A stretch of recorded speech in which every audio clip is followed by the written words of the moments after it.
Good morning students. இன்றைக்கி என்ன topic நம்ம பார்க்க போகிறோம் அப்படின்னு பார்த்தீங்கன்னாக்கா கெமிக்கல் ரியாக்ஷன் அண்ட் ஈக்குவேஷன்ஸ் அப்படின்ற டாப்பிக்லேருந்து ஏற்கனவே வந்து ஆல்ரெடி வீடியோ போட்டிருக்கோம். பார்க்காதவங்க கீழே அங்கே அடுத்த வீடியோஸில் இருக்கோம், நீங்கள் பார்த்துக்கோங்க. இப்போ நம்ம அடுத்தது என்ன கண்டென்ட்டுக்குன்னு போவோம். ஏற்கனவே நம்ம இந்த கண்டென்ட் எல்லாமே வந்து ப்ரீவியஸ் வீடியோவில் பார்த்துருக்கோம். உங்களுக்கு இந்த வீடியோ பிடிச்சிருந்துச்சுனாக்கா நம்ம சேனலை சப்ஸ்கிரைப் பண்ணுங்கள், லைக் பண்ணுங்கள்.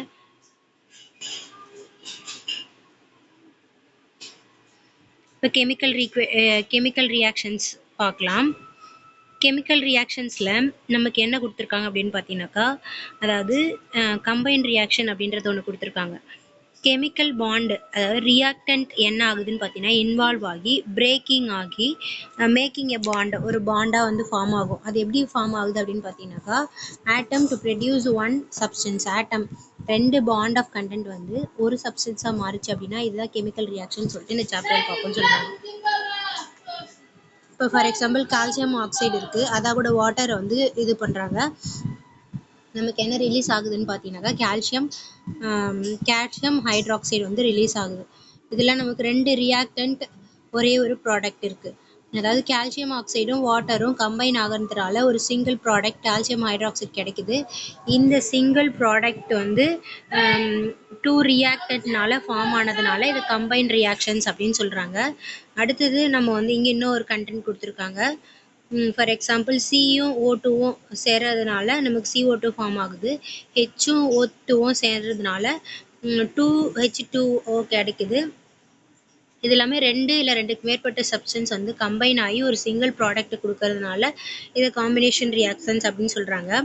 அதே வந்து லார்ஜ் அமௌண்ட் ஆஃப் ஹீட்டை எவால்வ் பண்ணிவிட்டு இந்த ரியாக்ஷனில் வார்மை மிக்சர் பண்ணுறாங்க. அப்படி மிக்சர் பண்ணும் பொழுது இந்த ரியாக்ஷனில் ஹீட்டை ரிலீஸ் பண்ணிடுது. ரிலீஸ் பண்ணி ஒரு ப்ராடக்டை ஃபார்ம் பண்ணுது.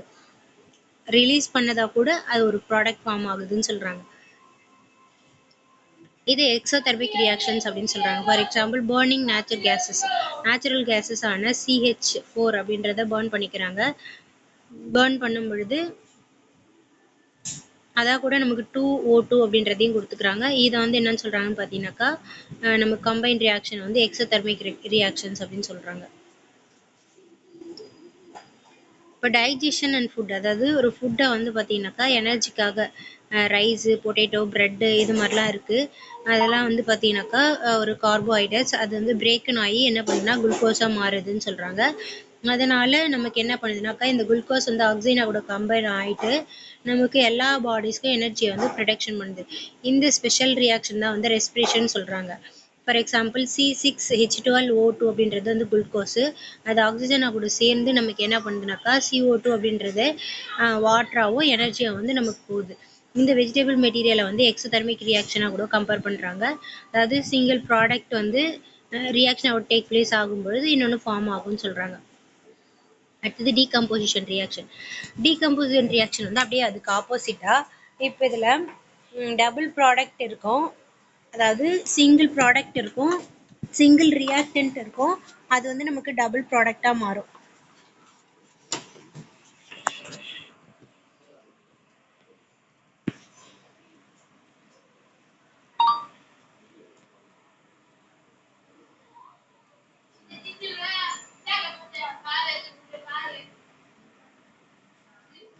டீகம்போசிஷன் ரியாக்ஷன் அப்படின்னா என்னென்னு பார்ப்போம். டீகம்போசிஷன் ரியாக்ஷன் அப்படின்னா என்னென்னாக்கா, அதாவது 2 gram of ferrous sulphate crystal போட்டுக்கிறாங்க ஒரு ட்ரையிங் பாயில் டியூப்பில். அதில் அந்த ஃபெரஸ் சல்ஃபேட்னுடைய கலர் வந்து சேஞ்ச் ஆகுது. ஹை பாயிலிங் வைக்கிறாங்க. அப்போ என்ன ஆகுதுன்னு பார்த்தீங்கன்னாக்கா அந்த லேம்ப்லேருந்து ஒரு கிறிஸ்டல் வந்து வெளியில் வர்றதை நம்ம பார்க்குறோம் அப்படின்னு சொல்கிறாங்க. இதில் ஃபார் எக்ஸாம்பிள் கீழே கொடுத்துருவாங்க க்ரீன் கலரான ஒரு ஃபெரஸ் சல்ஃபேட் சொல்யூஷன் வந்து என்ன ஆர்டர் பர்னிங்கில் சேஞ்ச் ஆகுது அப்படின்னு கொடுத்துருக்காங்க. அதாவது சிங்கிள் ரியாக்டன்ட் வந்து பிரேக் டவுன் ஆகி ஒரு சிமிலர் ப்ராடக்டாக மாறுது. அதை டீகம்போசிஷன் ரியாக்ஷன் சொல்கிறாங்க. ஃபார் எக்ஸாம்பிள் FeSO4 அப்படின்றத ஹீட் பண்ணுறது மூலிமா F2O3 ஆகவும் SO2 ஆகவும் மாறுது. SO3 அது வாட்டரை லாஸ் பண்ணிவிட்டு நமக்கு என்ன மாறுதுனாக்கா ஃபெரிக் ஆக்சைடு ஆகும், சோடியம் டை ஆக்சைடாகவும் சோடியம் ட்ரை ஆக்சைடாகவும் மாறுதுன்னு சொல்கிறாங்க. அடுத்தது கால்சியம் ஆக்சைடு கொடுத்துருக்காங்க.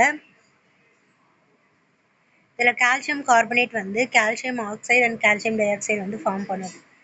Calcium carbonate oxide, calcium oxide அது வந்து கம்பைன் ஆகிட்டு அதுக்கப்புறம் வந்து கார்பன் டை ஆக்சைடாகவும் மாறுது.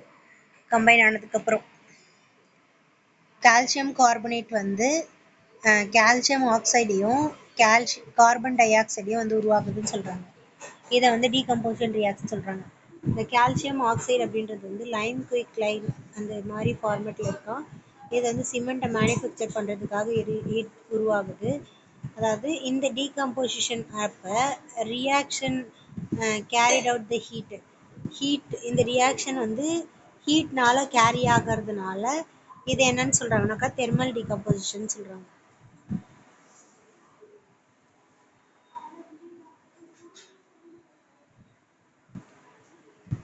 ஹீட்னால டீகம்போசிஷன் ஆகிறதுனால இந்த ரியாக்ஷனை தெர்மல் டீகம்போசிஷன் ரியாக்ஷன் அப்படின்னு சொல்கிறாங்க. அடுத்தது 2 கிராம் அளவுக்கு லெட் நைட்ரேட் பவுடர் எடுத்து சொல்கிறாங்க. பாயில் டியூப்ஸு அதில் பேர் ஆஃப் டங்ஸ் வச்சு என்ன பண்ண சொல்கிறாங்கன்னு பார்த்தீங்கன்னாக்கா ஃபிலிம் பண்ணி எரிய வைக்க சொல்கிறாங்க. அப்போ வந்து என்ன அப்சர்வ் பண்ண சொல்கிறாங்கனாக்கா இதிலேருந்து ஒரு ப்ரௌன் ஃபோமான நைட்ரஜன் டை ஆக்சைடு வருது அப்படின்றது சொல்கிறாங்க. PbNO2 வந்து ஹீட் பண்ணும்போது PbO NO2 ஆக்சிடேஷனாகவும் மாறும்னு சொல்கிறாங்க. அடுத்தது ஒரு பிளாஸ்டிக் மக் எடுத்துக்க சொல்கிறாங்க. அதில் 2 ஹோல்ஸ் போட்டுட்டு இந்த 2 ஹோல்ஸ்லேயும் வந்து பார்த்தீங்கன்னாக்கா என்ன இன்செர்ட் பண்ண சொல்கிறாங்கனாக்கா ரப்பர் ஸ்டாப்பரை இன்செர்ட் பண்ணிக்க சொல்கிறாங்க. இன்செர்ட் பண்ணிவிட்டு அந்த மக்கில் வந்து பார்த்தீங்கன்னாக்கா எலக்ட்ரோடை வந்து இமென்ஸ் பண்ண சொல்கிறாங்க. அடுத்தது சல்ஃபியூரிக் ஆசிடை வந்து டைல் பண்ண சொல்கிறாங்க. இந்த 2 டியூப்லேயும் வந்து பார்த்திங்கன்னா வாட்டர் ஃபில் பண்ணி அப்படியே இன்வெர்ட்டாக கவுத்துட சொல்கிறாங்க. கவுத்ததுக்கப்புறம் அதில் கரண்ட் ஸ்விட்சை வந்து கரண்ட்டை வந்து ஓப்பன் பண்ண சொல்கிறாங்க. அப்போ வந்து பபுள்ஸ் வந்து ஃபார்ம் ஆகுமா. அந்த பபுள்ஸ்லேருந்து டிஸ்பிளேஸ் ஆகக்கூடிய எல்லா எலக்ட்ரோட்ஸையும் அந்த வால்யூம் ஆஃப் கேஸஸை கலெக்ட் பண்ணிகிட்டே வருமா. கலெக்ட் பண்ணதுக்கப்புறம் அந்த டியூபை ரிமூவ் பண்ணி டக்குன்னு என்ன பண்ண சொல்கிறாங்க, அந்த கேஸை பிடிச்சிக்க சொல்கிறாங்க கேர்ஃபுல்லாக. அப்போ வந்து ஒரு கேண்டில் எரியிற கேண்டில் எடுத்துகிட்டு வந்து அந்த கேஸ்னுடைய மவுத்தில் வைக்கும் பொழுது அப்போ வந்து ஒரு சவுண்டு சம்திங் மேக் ஆகும். அதை வந்து ப்ரெசென்ட் பண்ண சொல்கிறாங்க. நம்ம பார்க்கல சொல்கிறாங்க கேர்ஃபுல்லாக.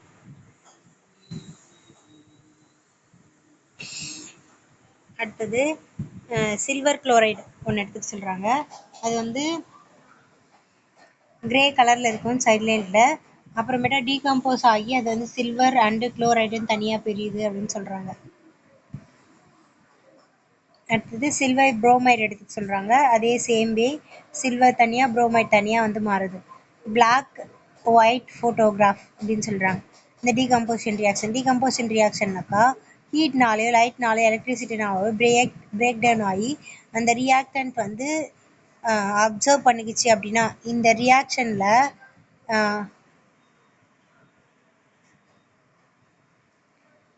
ரியாக்ஷன்ஸில் எனர்ஜி அப்சர்வ் பண்ணிச்சுன்னா அது எண்டோதெர்மிக்.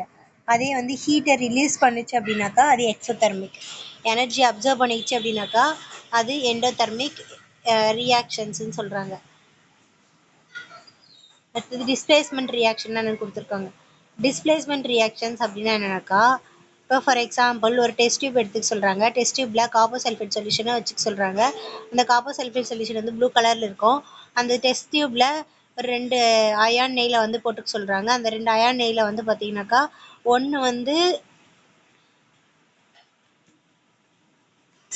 அந்த ஒயரில் போட்டுட்டு அதுக்கப்புறம் 2 டெஸ்ட் டியூப் எடுத்துக்க சொல்கிறாங்க. அந்த டெஸ்ட் டியூப்பில் ஒன்று ஏன்ற டியூபு இன்னொன்று பின்ற டியூபு. அதில் இருக்கக்கூடிய டியூப்பில் டிப் பண்ணதுக்கப்புறம் அதில் இருக்கக்கூடிய சொல்யூஷன் வந்து லைட்டாக சேஞ்ச் ஆகிருக்கும்.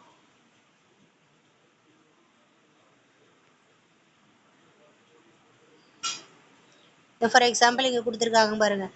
டிப் பண்ண சொல்யூஷன் வந்து பார்த்தீங்கன்னாக்கா ப்ளூ கலராகவும் ஏன்ற டியூப்பில் டிப் பண்ணியிருப்பாங்க. அந்த டியூப் வந்து பார்த்தீங்கன்னாக்கா ப்ளூ கலராக இருக்கும்னு சொல்கிறாங்க.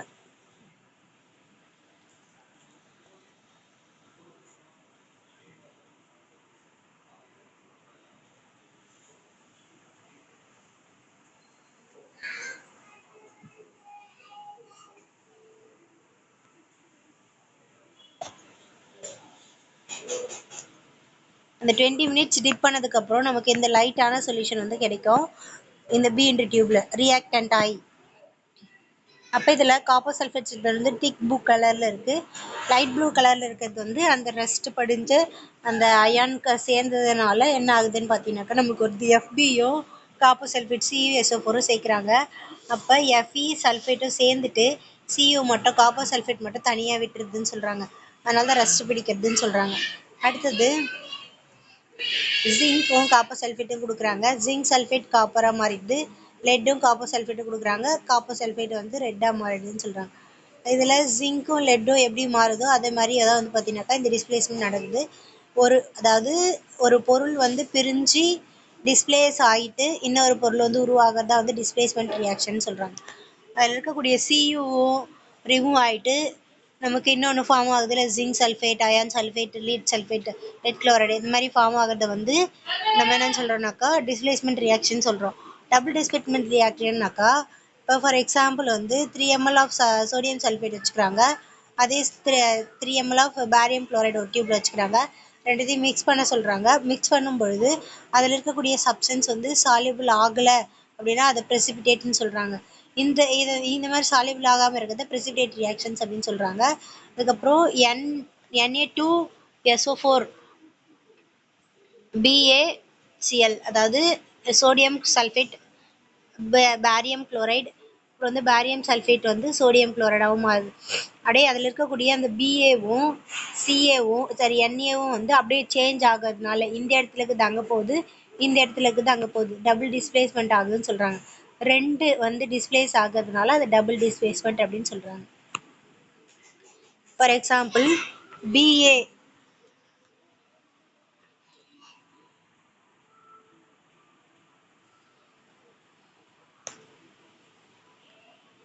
இதில் BA வந்து பார்த்தீங்கன்னாக்கா BaSO4 அப்படின்ற ப்ராடக்ட் வந்து தனித்தனியாக இருந்தது. அந்த ரியாக்டன்ட்டும் இதுவும் வந்து ஒன்றா ஜாயின் ஆகி டிஸ்பிளேஸ்மெண்ட் ஆகிறதுனால இது டிஸ்பிளேஸ்மெண்ட் ரியாக்ஷன்ஸ் அப்படின்னு சொல்கிறாங்க. அடுத்தது ஆக்சிடேஷன் அண்ட் ரிடக்ஷன் தான் என்ன கொடுத்துருக்காங்க. ஆக்சிடேஷன் அப்படின்னாக்கா ஆக்சிஜனை எடுத்துக்கிச்சு அப்படின்னா ஃபார் எக்ஸாம்பிள் ஒரு காப்பர் பவுடர் கொடுத்துக்கிறாங்க. அதில் ஒரு பிளாக் காப்பர் கோட்டிங் மாதிரி வந்து மேலே வந்திருக்குன்னு சொல்கிறாங்க. இந்த ஆக்சிடேஷன் வந்து ஆனதுக்கான காரணம் அந்த காப்பர் வந்து ஆக்சைடை எடுத்துக்கிட்டதுனால ஆக்சிஜனை ஏற்றிக்கிட்டதுனால இந்த பிளாக் கலர் கோட்டிங் வருதுன்னு சொல்கிறாங்க. ஃபார் எக்ஸாம்பிள் CuO2 வந்து காப்பர் ஆக்சைடாக மாறுது.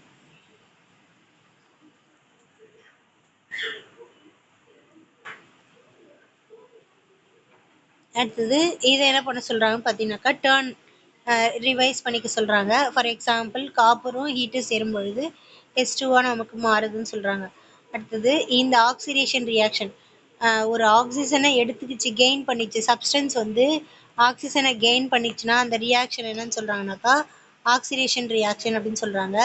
அதே லாஸ் பண்ணிடுச்சு அப்படின்னாக்கா அதை வந்து ரெடியூஸ் ரிடக்ஷன் அப்படின்னு சொல்கிறாங்க. அந்த ரியாக்ஷன் தான் வந்து பார்த்தீங்கன்னாக்கா ஆக்சிஜன் வந்து ரெடியூஸ் பண்ணிச்சுன்னா இந்த ரியாக்ஷன் ஆக்சிடேஷன் ரெடியூஸ்டு ரியாக்ஷன் வந்து பார்த்தீங்கன்னாக்கா ரிடாக்ஸ் ரியாக்ஷன் அப்படின்னு சொல்கிறாங்க. ஃபார் எக்ஸாம்பிள் இங்கே கொடுத்துருக்காங்க ஆக்சிடேஷன்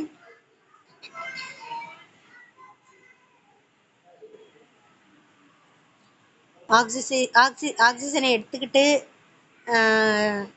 ஃபார்ம் ஆகுறதுனால ஆக்சிடேஷன் ரியாக்ஷன், ஆக்சிஜனை விட்டுட்டு ஃபார்ம் ஆகிறதுனால அது ரிடக்ஷன் ரியாக்ஷன் சொல்கிறாங்க.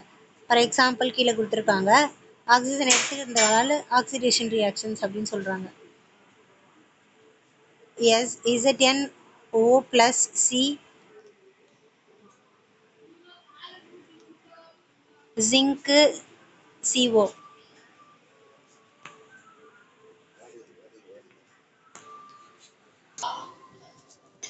எவ்ரிடே நம்ம என்ன பண்ணுறோம் அப்படின்னு பார்த்தீங்கன்னாக்கா இதனுடைய எஃபெக்ட்ஸ் எப்படிலாம் இருக்குது, ஆக்சிடேஷன் அண்ட் ரியாக்ஷன்ஸ்னுடைய எஃபெக்ட் எப்படி இருக்குன்னு கொடுத்துருக்காங்க. அப்புறம் கொரோஷன் அப்படின்னா என்னன்னு கொடுத்துருக்காங்க.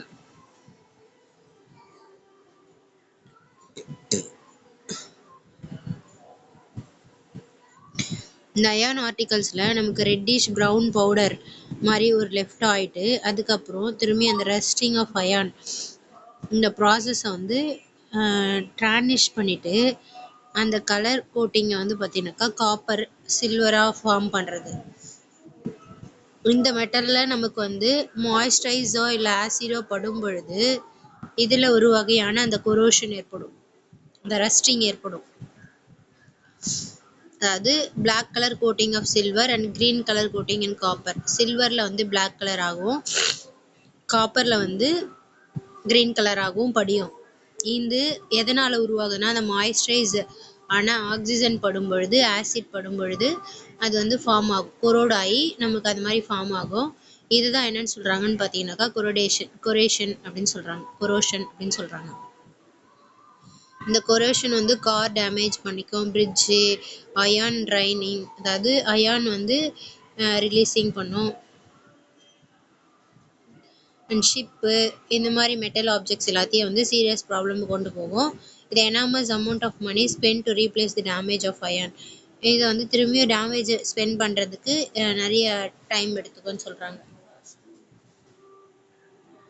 அடுத்தது ரான்சிடிட்டி அப்படின்னு என்னென்னு கொடுத்துருக்காங்க. For example, taste or smell the fat oil contain in food material. Taste பண்ணி பார்க்க சொல்கிறாங்க.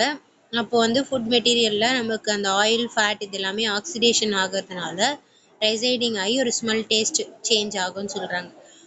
அதாவது ஒரு பொருளை ஃபேட் அண்ட் ஆசிட் ஆயில் சேர்ந்த ஒரு பொருளை ஆக்சிடேஷன் ஆகிறதுனால, ஆக்சைடு வந்து சேர்றதுனால, ஆக்சிஜன் கலக்கிறதுனால அந்த பொருள் என்ன ஆகுனாக்கா ஸ்மெல்லும் டேஸ்ட்டும் வந்து சேஞ்ச் ஆகும்னு சொல்கிறாங்க, கெட்டு போயிடும்னு சொல்கிறாங்க.